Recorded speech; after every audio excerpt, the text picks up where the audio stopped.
Observed previous elections since the advent of the new constitution. There have been so many different things.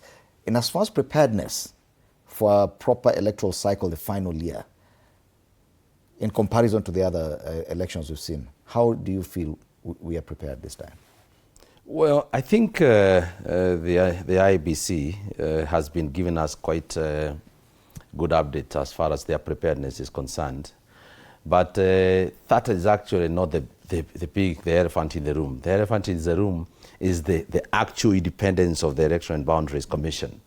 However, as far as timing is concerned, I think the IEBC got to have his house in order quite on good time. So I hope they will be able to put into place everything that they need to prepare.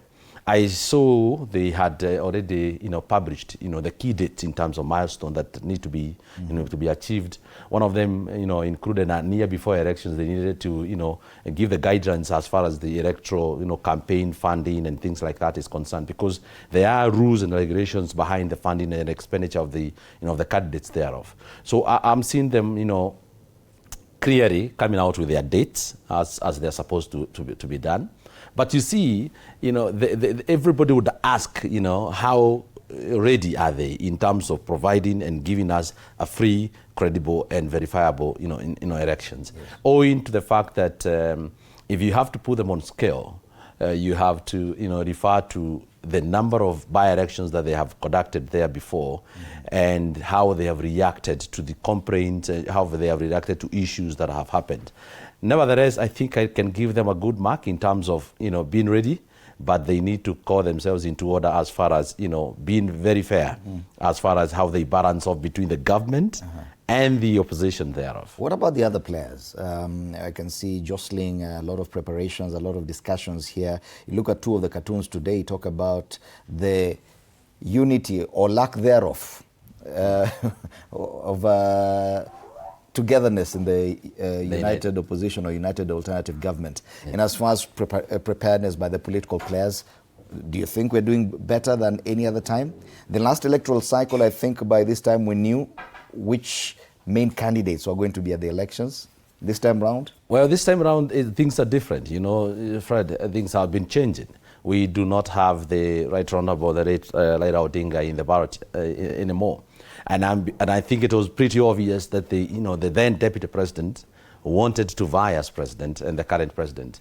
But, we have a target that is fixed as far as the D-Day is concerned. This is not a moving target. So the United Alternative Government have been working with a fixed target in terms of timelines and dates. And I know there is this very hurry from the government side in terms of you need to name your candidates as that. Why? Why are they so in a hurry to know whom they are competing against? That is their own way of knowing who their opponent is. But I think on the other side, there is a lot of housekeeping that needs to be done in terms of all the key principles need to obviously come into the table ready with what it is they're bringing onto the table. Because as you can see from the standard, the game of numbers, the numbers in this country are coming from the regions, Freddie. Where are they coming from? If you claiming that you want to go into the table of to negotiate your position and to negotiate what it is that you're coming with, it has to be reflected by your support from your base. And I think that is what now everybody's been called in to try and make sure they have put together, they have consolidated their base, so that, because sooner or later, everybody has to go to the table and discuss on who is doing what and how are we aligning. So the hurry that is there is perceived. Because as I said, the target is there. The date is known. We have 364 days now to go. And I think we need to allow enough time, because these are also men coming from different certain backgrounds and and strengths and weaknesses and things like that, and they need to be allowed enough time to be able to agree. Yes. Still on the same line of questioning, there's the psyche of the nation. 1 year to the elections, is a people to an election clear? What are people talking about? Is it just chance of 1 term, 2 term, or do you feel that probably we've gotten to a point where Kenyans are clear why they are going to the ballot and what would influence their decision come the 10th of August, 2027? Oh yeah, Kenyans are very ready. Kenyans are very ready, and they are very clear on what they want. They have put it out there categorically. that one of the things that they want to change this government. That one is not debatable. I think there will be people who would say otherwise, but it is out there for you to be able to read the mood of the people. And I think, again, it's only that it's a matter of time, because over the last 4 years, people have agitated to have a government that aligns itself or behaves in a particular manner. So it's not that the people don't know what they want.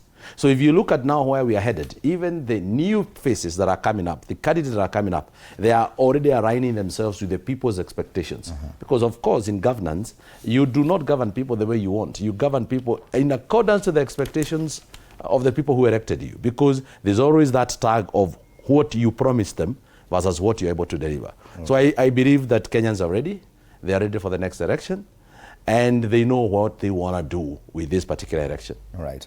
Allow me to welcome Dr. Danson Mungatana to the panel. Senator Danson Mungatana is a senator Tana River County. Karibu sana. Asante. If you look at the papers, all media houses have finally launched their countdown, fresh countdown. We launched ours yesterday, and you can see at the bottom of our screen, we are now at 364 days to go